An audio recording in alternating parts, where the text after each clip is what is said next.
All right.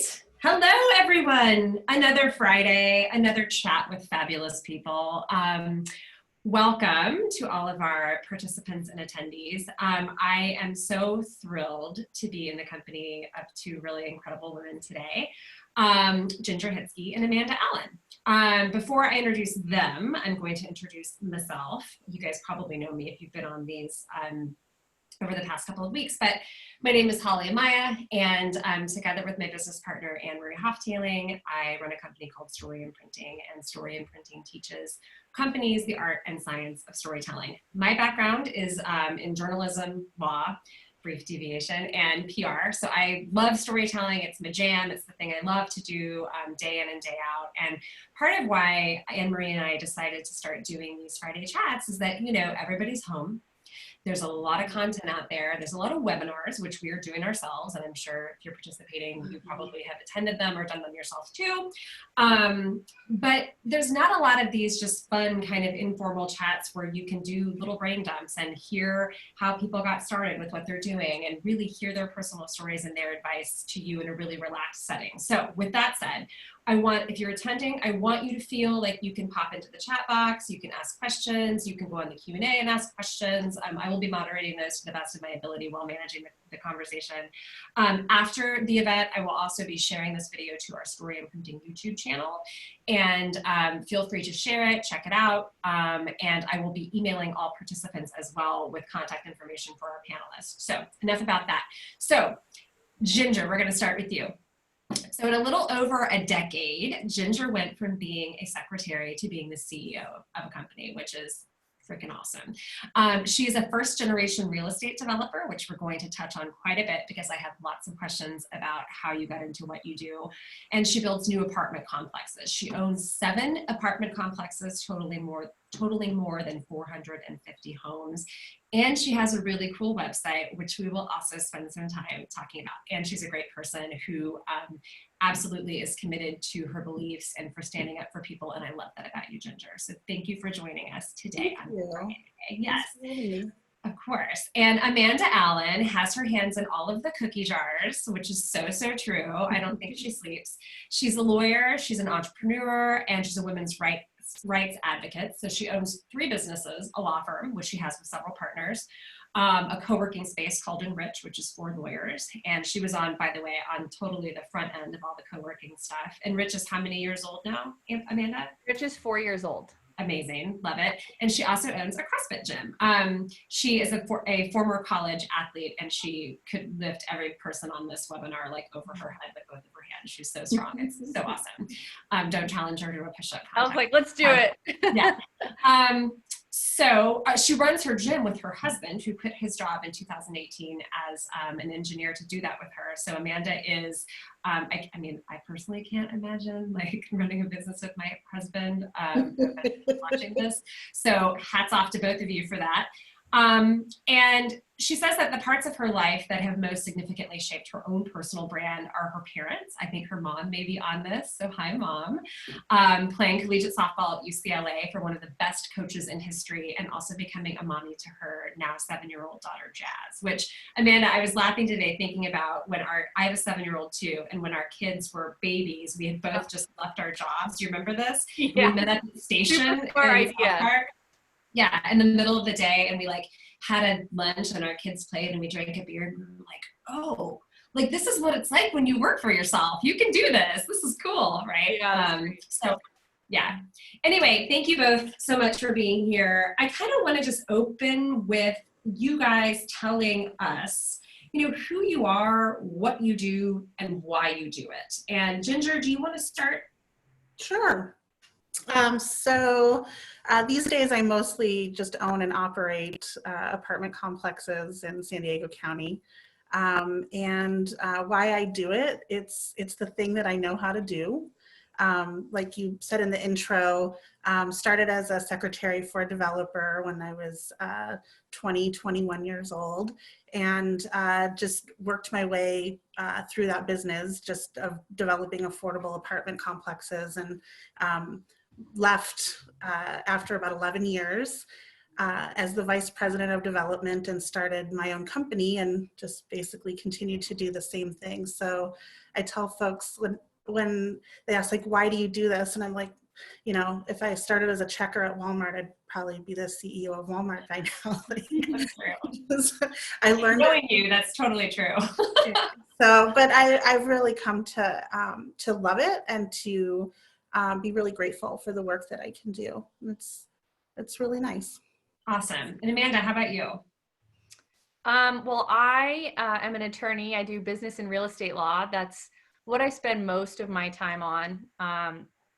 And I was one of those like fifth graders who was like, I'm going to be a lawyer. And that You was, were? yeah, I was. And Listen. I went to UCLA where I played softball, and then I got into UCLA law, so I stayed there longer. And I didn't want to leave. I was going to go to med school there, but they keep charging you money. I was just going to keep getting degrees. So I figured I'd go work. So I went and worked at a regular firm, and it was a great real estate firm here in San Diego. But I actually thought I would be there forever, become partner, just be a part of it. And at some point, I realized that my own personal goals and values for life and work, who my clients are, and the way I want to work were not necessarily aligned with the firm. And so I left when my daughter was 1 year old. I think I had like 3 clients that went with me. It was enough to last like 2 weeks of, bills. And so that was a great, smart decision. But one of the things that happened, and I think that this is just sort of a overall defining characteristic for me, is that one of the partners when I left said, "Oh, are you leaving to spend more time with your daughter?" And I felt kind of bad because I was like, "No, I have enough time with my daughter. I want to build something. I do have ambition." And the response was, "Oh, I didn't know you were ambitious." And I thought, this is why I need to go do my own thing, because my own personal brand, who I am, what I want to do wasn't happening where I was. And so that sort of launched the next steps, and then the co-working, and then eventually you start to think, what else can I do? And now we have a lot on our hands, as you said. Yeah, I'm laughing as we're talking about kids because I literally have a child throwing herself at the door right now, you know? So, I mean, anybody who's on this, you all, with children, you feel me. So yeah, I'm definitely not spending time with that child right now or for the next couple of hours. Talk to me a little bit about, I will say that as somebody who's in PR, I think that this whole idea of a personal brand or a personal narrative, to some people can feel like a little smarmy. They're like, well, I don't want to put myself out there in this really aggressive way. I don't like talking about myself, that kind of thing. And I've kind of, in the context of storytelling, which is what we do, I tell folks all the time, like, it's okay if you don't do any external marketing with this, but you need to know like who you are, what you stand for, what your story is, so you can really use that to infuse everything you do in a professional capacity. So talk to me a little bit about how you each have have approached your own personal brand. Like, how do you care for it? How do you feed it? How do you conceive of it? Is it something that you gave a lot of thought to in the beginning? Like, lots of questions, but lots of potential for you guys to kind of take what speaks to you. So Amanda, how about you? I'll start with you. For me, I like to take care of people. I like to solve problems. So as a lawyer, I solve problems. And Rich solves a problem for lawyers. It's a space where people can work, have support, be around other lawyers, and not necessarily have the big firm experience. They have solo or small firms. So, and then there's our gym, which helps people live happier, healthier lives. And so what I've found is that my personal brand, this is something that I think has evolved over time. It's a consciousness about who you are and what you care about. And then the work sort of follows in that direction. Is we like to help people solve problems. That's part of who I am. And so the way that manifests itself is when times are harder, that's when your personal brand becomes really clear. And it's not what you post on Facebook or what's on Instagram. It's the hard decisions that you make. And I'll just tell a quick story. Our CrossFit gym is closed, right? There's a pandemic. People are not sweating and giving high fives to each other at this time. And some of our members lost their job. And so the question is, do we cut them off from equipment or our Zoom? We have Zoom workouts every day. Do we take them out of our private Facebook group? Because normally when someone leaves our gym, we do take them out of those things, right? You don't get to participate. But we made a very conscious choice to say, no, you get to stay because this is extraordinary times and that's not who we are. Mm-hmm. That is not our brand, right? And so I think that it's really tested in these difficult times. And so we have a number of members who are laid off or furloughed, and we made that choice to continue having to be part of our gym. And I think that happens even when there's no pandemic, where you're faced with tough choices and it's about kind of what you stand for. And that's your brand. Yeah. Yeah. Ginger, how about you? So I did put a lot of thought into what my brand was going to be when I started. I was just thinking about what I was going to say while Amanda was talking, and I think it's really funny that you have a real estate developer and an attorney, because we are not beloved for the work that we do. We're generally really hated. Really despised, really distrusted as human beings, frankly. And so I had to think a lot about how I wanted to present myself to the world, because I know that the work that I do can be very controversial. Building apartments, just changing anything in a community at all is like, that's already, it makes people stressful or stressed out who live in these areas. Then when you add on top of that I build affordable rental apartments for low income people. Right. I mean, you would just think that I'm coming in and just decimating a community. And so the kinds of emotions that brings up for people, they're very irrational. Like the amount of fear is just overwhelming and people get really crazy. And so I wanted to make sure that I was presenting myself to the communities that I was working in a way that was like really representative of how the experience was going to be. So when you do go on my website, which is an awesome website, I can't believe I won every award ever for this website. Why not? Tell everybody the web address so they can do this while we're talking. It's Hitzke. Don't you wait. But because it's good. It's good. Okay. Hitzke Development. So I think my name is showing up there, HITKE Development, all one word.com. And so when you go on the website, you will see a cartoon figure of me. I think it's before I had my gray hair, so it's not in there. But the website's like 10 years old, by the way. Yeah. It's barely got any updates. All that. It's definitely more than 10 years old now, please. And so it's me in a waitress outfit with roller skates on and holding a tray of marbles. And I wanted you to understand, like, this is the kind of experience I'm having, and this is the kind of experience you're going to have when I come into your community, a place where I don't necessarily live and I won't live, but I'm going to change it up. And so I want you to know what this is going to be like, because I knew that people would be, Googling me and trying to figure out everything that would take me down when they didn't want me coming to town. Right. And why the waitress, by the way? Why the waitress holding the marbles? What's the significance of that? So the waitress it's a service experience, right? So I definitely feel like I'm a server, right? I feel like I'm serving the community, I'm serving our residents, I'm serving everybody that we're working with. We're working with city governments, state governments, trying to implement the things that they want to do, that they also need to do. Sometimes they don't want to do it, but they have to do it. So we're in a business of service.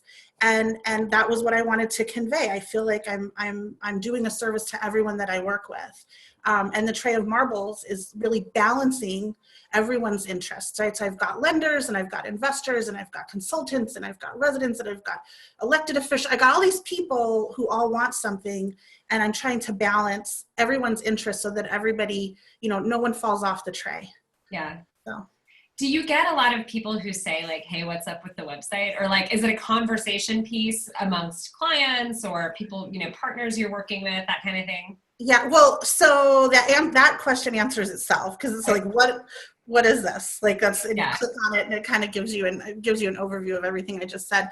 Yeah. The feedback that I get the most is like, I wish I could do something like this. I wish that we could do that. I wish our company could do that. And maybe it's not as like over the top, because I just am very comfortable being very over the top. But that's me. But Yeah. maybe there's something else that you want to be able to express, that you could do in a fun way that's like fun for your practice area, Yeah. and is still expressing a sense of professionalism.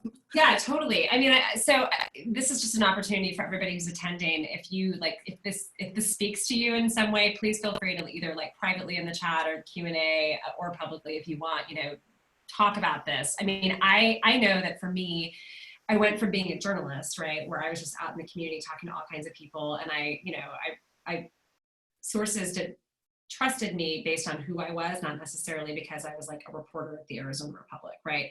And so that's where, I wasn't thinking about the brand necessarily, but I was having to live it every day with how I interacted with people.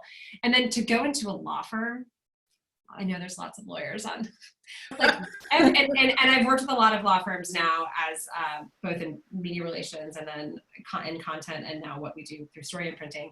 There is this general sort of like, oh, we can't push the envelope too much. We have to have a website that looks like every other website that, and listen, I get if you're at a super large law firm, there are certain standards that you have to follow in terms, but like, I've gotten pushback from just wanting to insert some really interesting personal anecdotes into someone's bio. And I'm like, listen, when you get to a certain level, everybody's talented. Like everybody's smart, everybody's done, like in your case, Ginger, there's people that who I guess would be your competitors who've done this, same kind of deals as you and things like that. People are hiring you because they like you, right? And they know that you're going to do a good job, but they, in some way that you speak to them, right? And they would have no idea what you stand for if you're not putting it out there in some way. And I see this a lot with lawyers who are going out on their own, and they're in this space of like, okay, we have to have a website that's our public facing. Karen Trimble loves your website. She wanted everybody to know. So thank you, Karen, for being the first one to dip your toe in the chat pool. But a lot of times folks just want to have a very vanilla existence online. And it's like, I mean, you don't have to be totally over the top if that's not your personality, but you have to stand out in some way, Yeah. So Amanda, can you talk a little bit about like when you went out on your own, was that something that you thought about in terms of, I mean, I remember when you were doing your website, like you really labored over, okay, how am I going to position myself in the marketplace and brand myself? And I will also say, before you answer that question, if you're like a solo entrepreneur or small business owner, don't feel like you have to run out and like hire a branding company, because ultimately, like, what you stand for far better than like people that you're going to hire. When you get to a certain level, sure, if you need to have like consistency with font and color and whatever, but when you're starting out, you have to do a lot of this internal work, right? So talk to me a little bit about that, Amanda. So for early on in my lawyer career, I would say I was trying on the lawyer costume. My mom was a professional in a hospital. If you're watching, hi mom, patient advocate. She worked in a number of hospitals growing up, but my dad was in sales. Nobody went to the office, so to speak, like as a lawyer. I didn't really have that model. And so I felt like I was pretending a lot of the time and trying to fit in. I'm a 5'1" Latina lawyer who loves sports. Like I'm just trying to manage in a firm where I am the only, so all of those things, right? Right. All of those things. And so eventually I became more comfortable in who I am. And so when I started my own practice, one of the decisions I made was not to live like two lives, which I had felt like I was, I would go to the office and I would be a lawyer. and then I would go home and be like fun and alcoholic because those two things didn't apparently go together in my mind. But I feel like I was able to implement the human aspect of being a full, well-rounded person, and that my clients really appreciate that. My clients respect it, and if you don't, then they're not my clients. Then that's fine. You can. That's part of my brand, right? I'm not gonna pretend that I don't have a kid. I'm not gonna pretend that I haven't had the life experiences I've had. I think if anything, that adds to the connections you can have. So your relationships are more sincere and more valuable, and it's led to long-term clients. And I think to one of Ginger's points about not being afraid to put something out there that looks different, right? Her website, etc. I would say that part of that, and Ginger can speak to this, is divorcing yourself from what people think and the outcome of your content. So if you put out a website, or if you put out, we changed our law firm name, and it was so low, it was my name, and we changed it to Trails Law Group to encompass our partners. And a lot of people were like, trails, what's a trail? You're like, I was like hiking trails. We actually do love to be outside. We love to hike. We are real people, and we'll be on the trail with our clients. We'll be in the peaks and the valleys. Like, that's our whole jam. But we wanted it to be something that wasn't generic and like just so, 7 names, Smith, Ryan. No, which nobody remembers. I mean, they just nobody don't. remembers, right? With the 3 names. Sure. But it was kind of nerve-wracking because I was like, are people going to like this and this sort of thing? And the ultimate reality is that when you're presenting your personal brand, the more you can let go of the outcome and the judgment, because people are going to think what they're going to think, even your own, just let go of it and put it out there. You're going to learn more. And maybe something you put out there is like, maybe that was not really exactly what I wanted. You trust it, you adjust, you change. Yeah. So your personal brand is not like a static thing. I think it grows over time, and the more you know who you are, and it changes kind of with what you're doing. I think that's a really good point too. I mean, definitely the way that I held myself out 10 years ago is not, my story has changed. Like, my life has changed. I have 2 children now. I, have stopped practicing law. I do this now, I do that. Right. So talk to me a little bit about that from each of your standpoints. I mean, how has your brand or your narrative sort of morphed over the years? Well, for me, I didn't have a lot of residents when I started because I built new apartment complexes. So, and I was a little disengaged from that side of the business when I worked for someone. And over time, I've gravitated more towards being much more of a tenant advocate, a resident advocate, and thinking about, their experience and how they're, and just kind of thinking about how symbiotic the relationship is, both from like a personal, just kind of like how I feel, but also like from a business point of view, and like how important that is to have, consistency at the properties. And I will say over the years, I've definitely let go a lot of my filter that I felt was really important. So, you guys are on my social media with me, I, get really crazy pants over, matters of housing and use legislation. I just I'm like eating my popcorn, like, go Ginger, go Ginger. Yeah, I love to fight with people about it and poke and prod and but it's just, I like it. And then I've found over time that the community that I'm like, the things that I'm expressing, they're not like the people that want to hear them, they're excited about it. And it draws us closer together and closer to, who I really am as a person, as, and I don't really have much of a boundary between, what I'm doing in my business life and how I'm expressing myself in my social life. And again, I don't necessarily think that's everybody's cup of tea. I don't think so, but I think that I don't think you should fear it at all in wearing whatever your freak flag is every once in a while in business. I think the people that are going to want to be drawn closer to you and want to work with you that your bond will solidify.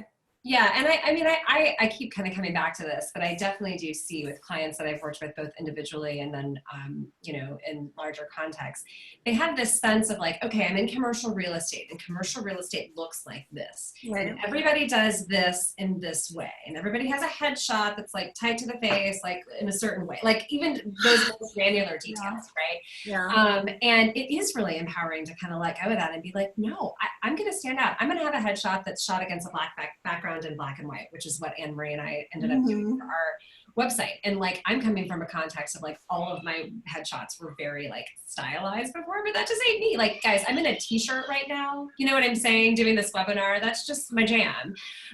So that totally speaks to me. I kind of want to talk to you guys a little bit about your origin stories and kind of how that has influenced how you hold yourself out now professionally. So either one of you, feel free to take that away. Amanda, you go. You want to go? Sure. So I kind of already hinted at it. My parents to start worked extremely hard and were always supporting other people. But there's one particular instance that I think has really impacted me. And my mom actually went back to college while I was in college. So we were in college kind of at the same time, and she pursued her passion for teaching. And she's been teaching for 20 plus years now. But what it showed me was that you should pursue what you love and that it's not too late to make a change or a shift. And so I think in my career, in my brand, I've sort of been more unafraid to make those sorts of leaps and be a little bit bold about who I am and where I want to be. Owning a gym, for example, is not for the faint of heart. It's not like some huge like money maker. We do it because we love the people and the family and the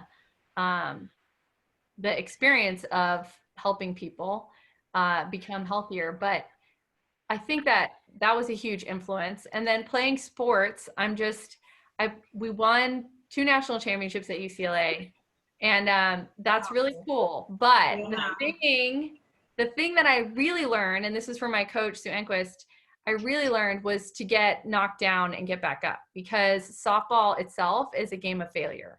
So if you get 1 hit out of 3 at bats, you're hitting 333. That's great. Congratulations. You had 1 successful at bat out of 3. What that taught me is that failure is part of the road to success. And so softball was a huge learning ground, I think, for entrepreneurship and my brand, which is really based on like 1 foot in front of the other, keep at it. And I would say those are 2 like main influences towards my independence and entrepreneurship.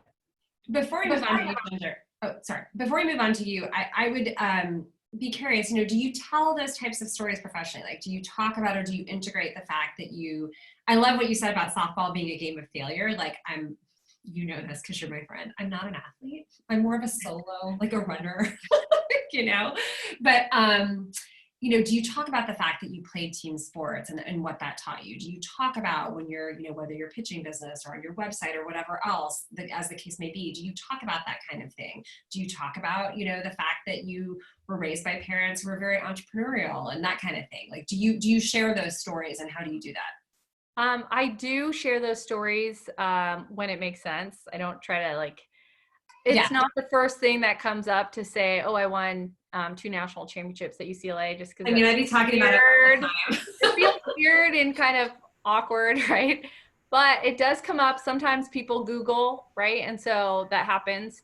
And also, I do think it says something about who I am and what drives me in terms of competitiveness. And I do like to win. And as a litigation attorney, that comes up, certainly. And I think that knowing your clients, knowing who you are on a level beyond here's how I'm going to win your case. Here's what I'm going to do. Build a level of trust that is really important. And the more you tell, at least I found in like consultations with clients where they're deciding between me and maybe another law firm, one of the defining factors has been sharing those things, because they can see themselves working with me as a person. And so it goes beyond, yes, you can find a lawyer who knows how to take a deposition or win a trial, but is this a person that I want to be in the trenches with? And so when you personalize it, I think that takes it to another level. So yeah, tell the stories. Absolutely. How about you, Ginger? To what extent is kind of your origin story? I mean, when I introduced you, I'm like, man, that secretary to CEO transition, I can just, I want to know more about that. Tell me more. And it tells me also a lot about how you know how to hustle, how you know how to, just build yourself up. So to what extent does your origin story sort of influence your brand, and how do you talk about it? Well, my mom was a waitress, so I think that's the other thing. Like my little icon really pays homage to that, because she was really good at it and she really liked it. So I think that more of my origin story influences the way that I make decisions, because I have to make decisions on behalf of others, or decisions that impact others. So I was I don't know if we were technically by definition low income. Like I want to go back in time. A definition of like low income is like your family household size and then your income relative to the median income of the county that you lived in.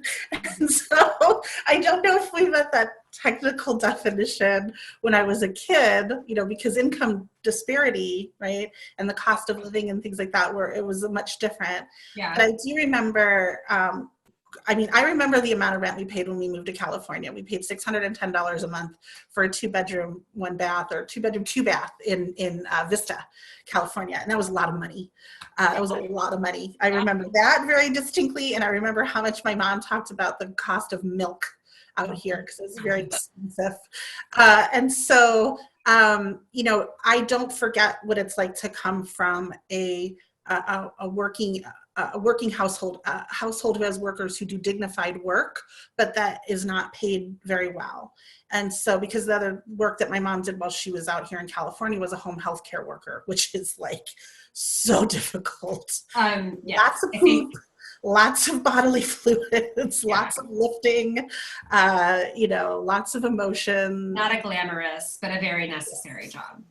Absolutely. It's absolutely critical work. And so, so I think of that, so anytime it comes up when we need to do rent increases, it's a really big time in my year, because, we're allowed to go up to a certain amount, but that amount, I remember when I was a renter and my rent was $565 in Escondido.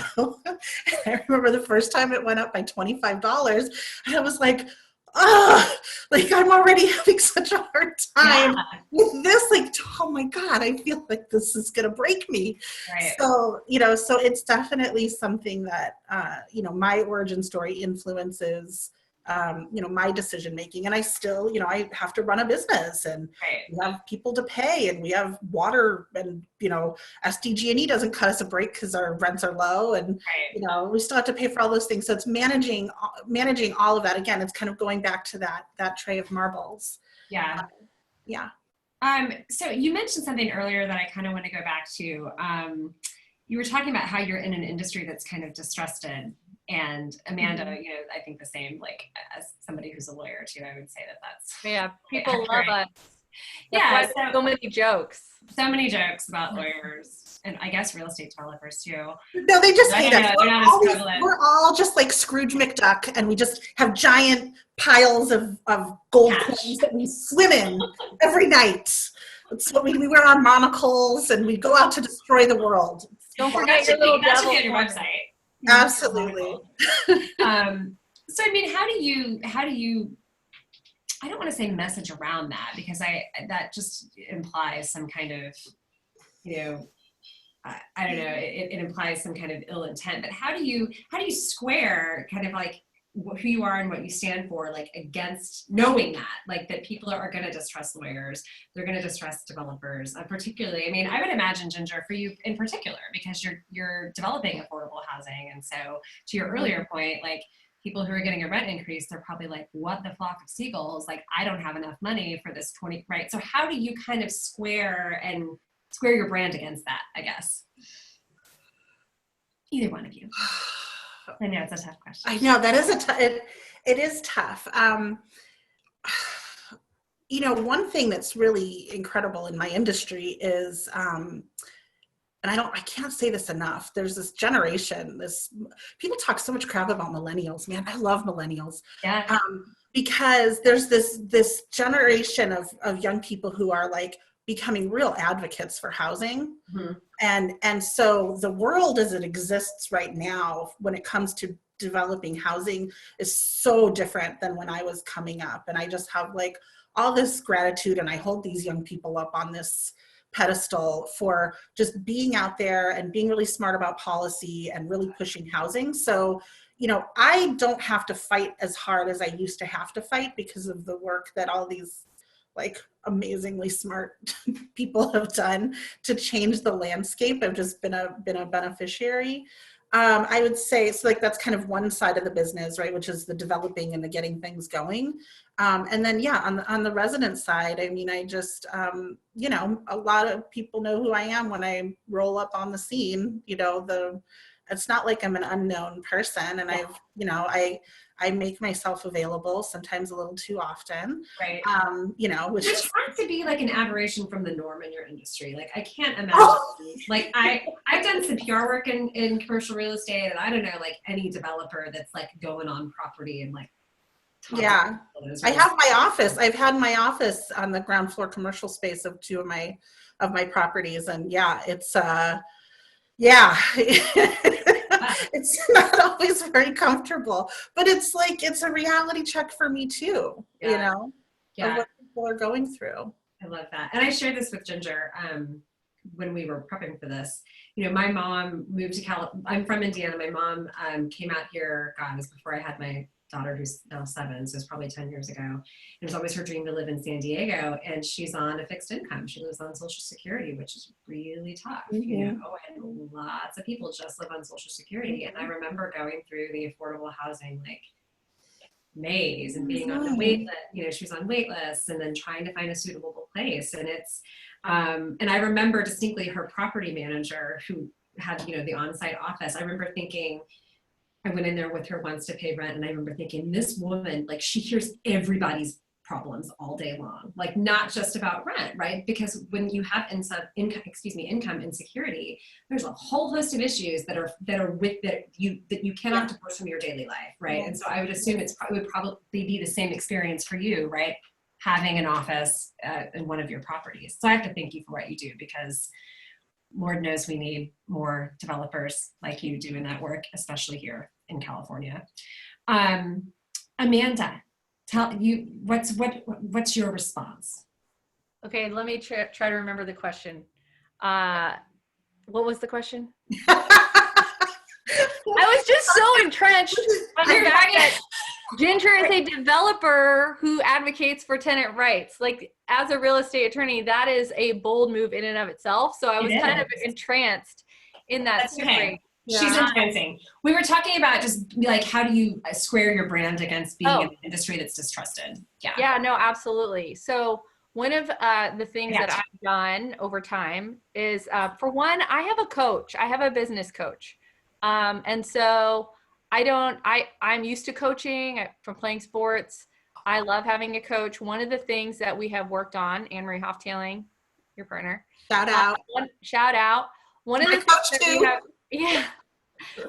things we have worked on really is how do you, as a lawyer, present yourself in a way that is authentic and true to who you are, and get clients.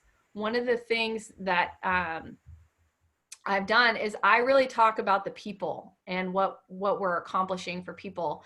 I stay away from like, oh, I issued a subpoena and I want a verdict, and all these words that really are like really just scary to people and they don't understand and are really just meant to make lawyers sound more fancy. Right. I try to stay away from that. So part of my brand is speaking in like English to people who are going through maybe the toughest time of their lives.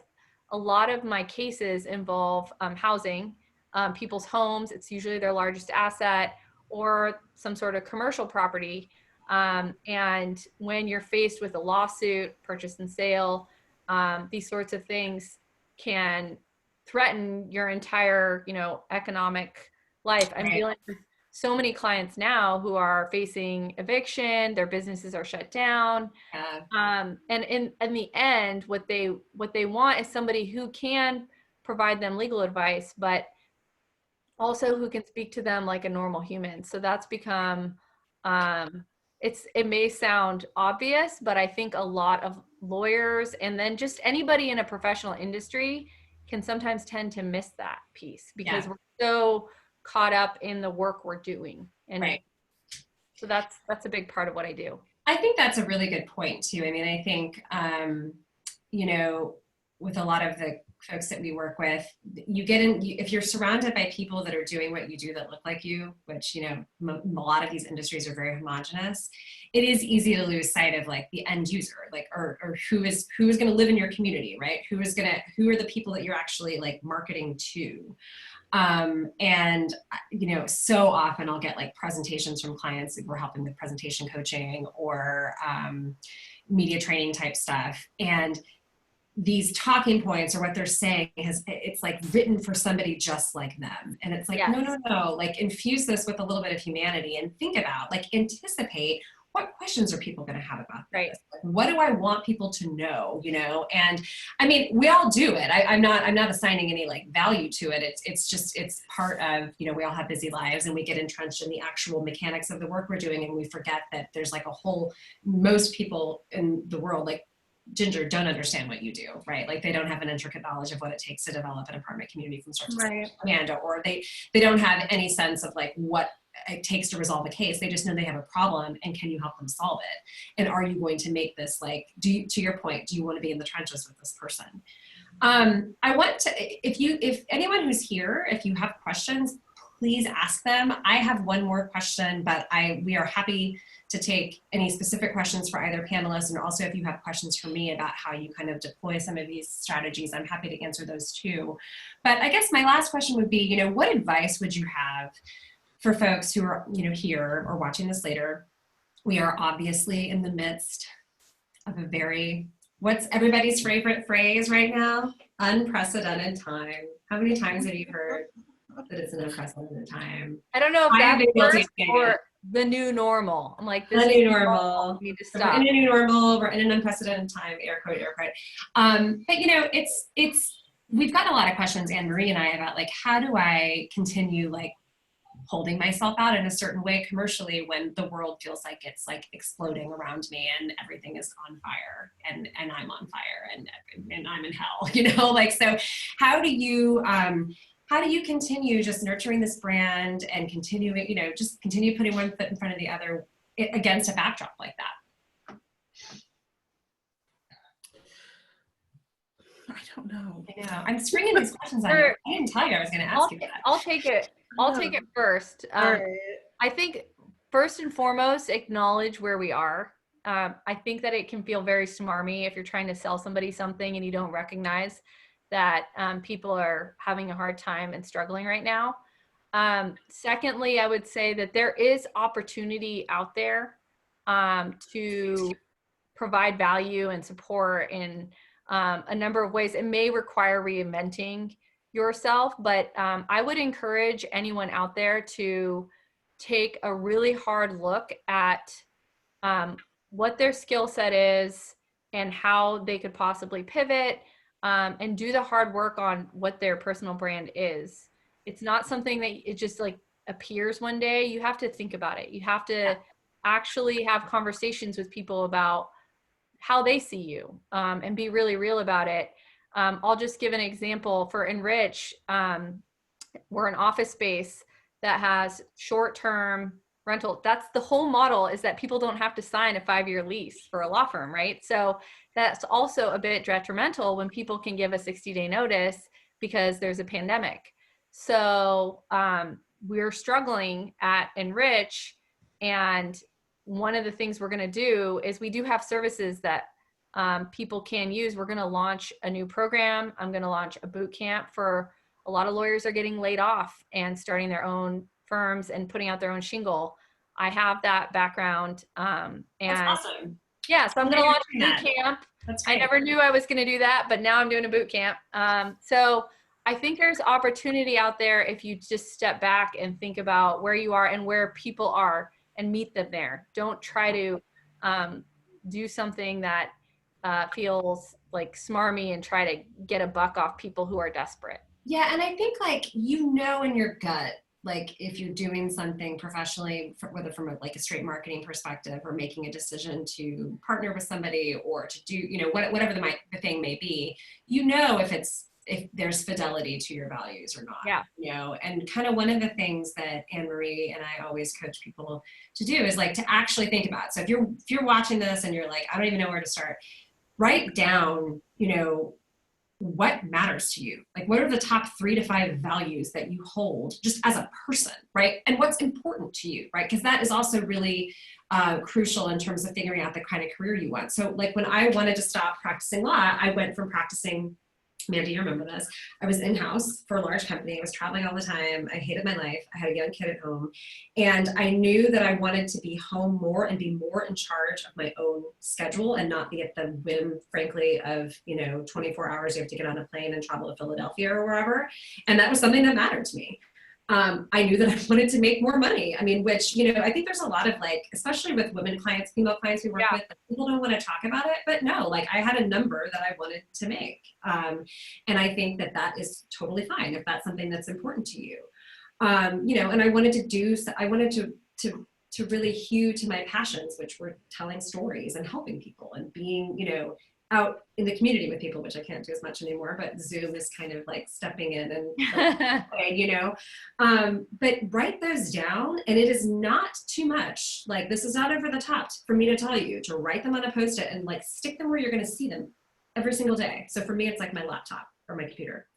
And when you're making decisions, I mean, I got this advice years ago and I give it now.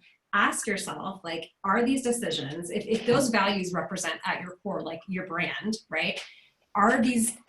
Is this decision getting me further away or closer to those values? And I find that to be a very useful exercise just to mentally like check through. Do either of you is there anything that I didn't touch on that relates to kind of, you know, this general topic of personal narrative or story that you think is important, or advice that you would give to folks who are on the line? We just have a couple more minutes left, so. Well, I have like just a bit of advice that I always want to share whenever I have like any kind of a platform whatsoever. And it's not like 100% related to this, but like I have to say it all the time. We want it. Okay. So this is particularly for women and for those who are thinking of starting, you know, they know that they want to do something. Maybe there's some kind of a business that they can have. And particularly if it's around helping people or some way being helpful, and that's your nature. A lot of women tend to want to start nonprofit organizations in order to achieve that. And I just want to very strongly encourage you to consider whether or not the work that you want to do should be in the form of a nonprofit organization. If it's something that you want to create so that you can pass on and have live, you know, beyond you. And if you don't want to have ownership of it, and if you really feel like being a charity, a 501c3 tax exempt organization is the way to go. But I would encourage you to consider very strongly to incorporate and to have to own your own business, because you can do good work. You can do good work for people. You can make money. Sometimes you can make a lot of money, and you can pay tax. You can pay income tax on that, on your earnings, and you can have a lot more control of what you're doing, and you can actually, you know, create wealth for yourself and for your family. So it's not, you know, that's not on topic, but anytime on a microphone, I just want to tell women, stop forming nonprofit organizations in order to do good work. Agreed. Do both. Yeah. Well, I could not agree more. And I think we just got a comment from Deanne Steele. yeah. I was Uh, just about to say, she says yes with like a million exclamation points. She well, feels to you. your point, one of the things Deanne always shares, I'll give her pure credit, is that women don't leverage themselves enough either. So whether you're thinking of starting a business or incorporating, there's money out there to be had. I have applied for all the loans and whatnot for disaster relief, and I feel more certain than ever that we're going to get through it, at least in my businesses, because I was willing to take on some leverage. Yeah, and Deanne is so fabulous. We should have Deanne on one of these chats. Deanne, you're next. 100%, yeah. Coming for you. But Deanne has also, made the point before that women are less likely to go out and take out loans, right? And get capital to build their businesses. And I find, and there's all kinds of research behind that. I mean, once I heard that from her, it was like, oh yeah, like, and I went out and started researching. And I know, same. I mean, like with what's going on, it's like, I had this moment where I thought, do I apply for those? Like, I don't know, like, because I too came from a, lower income family, and debt was really, really scary, and I think, to Ginger's point, I think it's really, you got to believe in yourself, and you got to kind of go after it. And actually, we got a question that that kind of ties into this that I would like to tackle. That's from Karen. Yeah. Charge. How do you handle the subject of what you charge for your services? Yeah. Ladies. So it's interesting. Amanda, you're going to be like more of like a direct, like hourly or project based. I don't know how but it's like, it's very sort of like direct one-on-one, and you're negotiating with the person, right? That's most likely it's going to be doing the paying. So I think you're going to have a very different thing than mine. Mine is I have to justify what I earn. And I was just recently interviewed by this podcast called Gimme Shelter about a project that I had in Solana Beach. And there was a story done in the LA Times about it, about a 10-unit project that was murdered by some neighbors. And they did a really in-depth dive into the numbers of what that project cost. And they, there was a whole thing of what it was. And they're like, well, your fee is $1 million. So, what's up with that? Like, what's up with the amount that you make? And my response back is like, well, what should I make? Like, what is what appropriate amount do you think that I should make? And then what do you think that my employees that do a lot of this work, what do you think they should make? And how do they get paid? Yeah. There's a bias in that question, right? I mean, I will say, as somebody who has worked in media for a long time, there's a lot of bias. That's a loaded question. No, I understand, but I'm generally justifying what I do to government agencies. Right. Who have an interest in making sure that they're not wasting valuable public funds that are limited to build affordable housing. Yeah. So it's a little bit different. I'm dealing with gatekeepers more than I am. But I mean, just having that very frank conversation of explaining all of the things that we do. All of the work that we do. It literally isn't just money that just comes to my pocket and I just create a big pile of it in my house. It's going to pay salaries over these long number of years that it takes to get work done. Yeah, I think so I totally agree with you. I mean, I think my advice always is, you just say, like, at least for what I do, I would say these are the fees. Like, the fees are the fees. And one thing that we've talked about a lot in our peer groups that we're all part of, and then that Anne-Marie and I talk about a lot with folks, is that, there's also, people are also paying you for your expertise. How well do you get things done? Like, the value is it's not just transactional, right? And so if I'm going to hire a consultant, I'm hiring them. Like, Amanda, if I'm hiring you because you can litigate a case, but I think you're going to do a good job, and you bring all of this wealth of experience that I frankly, like, we all got to get paid somehow. Like, we're all getting paid for work we do, whether we're a W-2 employee, whether we're out on our own, whether we're a consultant, whatever. And so, I mean, Ginger, to your point, I like, just being able to have a very frank discussion about the value that you add and what you're doing. And here, like as a media trainer, I would phrase it as, I know we're not talking about media in that particular example, but, how do you, let me help you understand kind of how this all shakes out, right? Like this much it's just more of this collaborative rather, I mean, because anytime somebody's like wanting you to like dance and prove your value, there's inherently a defense mechanism, right? Like you're inherently going to be defensive. But I think if you can say like, I just kind of want to help you understand how this process works and kind of where all of this goes, right? And then it's like, oh, okay. I mean, so there's another question. We just have a couple minutes left, but this is a good question for you, Ginger, going back to your advice. So per Ginger's comment about for-profit and having the mindset of doing good, there is the option of becoming a B Corp, accountability and social impact. So Ginger, do you talk to folks about that? Or Amanda, because I know this is kind of corp formation stuff is in your wheelhouse too. What are your thoughts on that? I don't. I've had my tax attorney is like really jazzed about maybe wanting to do something like that at some point. So yeah. I'm pretty buried in corporations and LLCs and LPs, and I'm not. Yeah.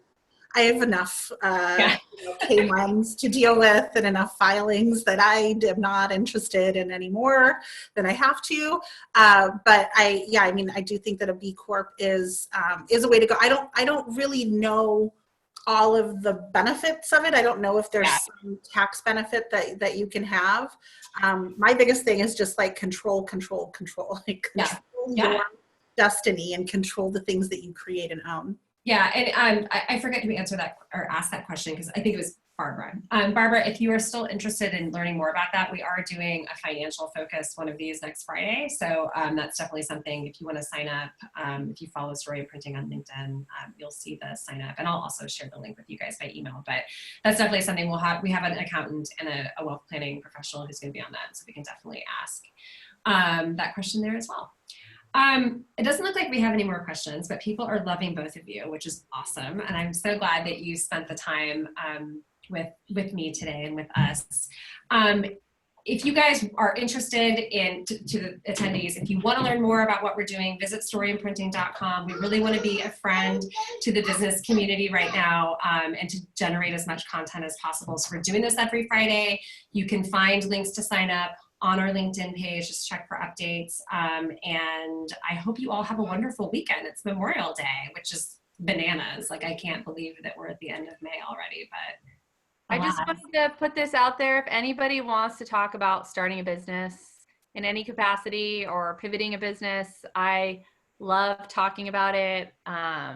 We can Zoom it up and I want to put that out there. Yeah. That's great. Actually, that is. Oh, sorry. Stacy Carr asked a question. I don't know if it was just to me or if it was to the whole group, but just go on Facebook and friend me and then message me and then we'll connect. Yeah, so please, actually, I will share your contact information with everyone by email, but in the last minute that we have here, please tell everybody where we can find you on the Facebook. Okay. All right. Facebook, Ginger Hitzke. You know, if we have friends in common that I like, you know, and not just people I troll to get in fights on Facebook with as my pastime, then I'll accept your friend request. Feel free to also message me, and you can text me at 760-519-8401. Just say who you are. Don't think I know who you are. And I would say how you heard about me because I don't remember everything. Yeah. Karen loves you because you honesty, Ginger, she says. I know how much she loves me and the feeling is mutual. Karen is the best. Karen Van Dyke is the best, everyone watching. And Amanda, how can we find you, my friend? Tell us all of your websites for all of your businesses. Oh God. trailslawgroup.com. That's my law firm with my partners. And then I have enrichcoworking.com. And what is that? Are we accepting members? We're accepting members. We have offices available. We do mail services. It is for lawyers only at this point in time, but we may have to pivot at some point. I do think that we're going to get through this and people are going to be really sick of working at home, and then we're going to have so many more people in our office. So sick of it. I know. So sick of it. I'm like locked in this room. We'll be socially distanced, but we'll be in the similar area. Okay, and the gym. What's the gym? And then the gym is outliercrossfit.com. Awesome. And I want to make a plug for Outlier CrossFit. We just started a master's 55 and over to get people moving, and you can do it from home. Awesome. And it's been the best. It's amazing. Everybody is like doing great things. So that's what we launched things. And I want to give a plug for Story Imprinting, by the way, Yes. in their YouTube channel. So go on there and leave comments, leave funny comments. And but they've got really good, but really quick content that's all perfect for this time right now. So I would just get on there. It's funny. It's interesting, but it's like really, really good stuff. And definitely leave funny comments because they love it. We do like, someone called Bananarama just like commented on one of our videos, and Anne Marie and I were like, who the hell is Bananarama? Chatbot troll or something. So we would love real people to comment. That would be really, really great. And Karen, we will let you know how you can sign up. She wants to know how to sign up for your I love it, Karen. It would be perfect. So you'll connect. Y'all, if you're here and you have thoughts on what you want to see, please either respond to the email that I'll send you today or comment on any of our social media channels. If you want to be featured on one of these, come on in. I would love to talk to you. Just tell me what your jam is and what you want to talk about, and we will do a little chat. It will be fabulous. Have a great day, ladies. Thank you for your time. I know your time is valuable. Happy Friday. I appreciate you both. And I'll talk to you guys soon. Till next time. Bye, everybody. Bye.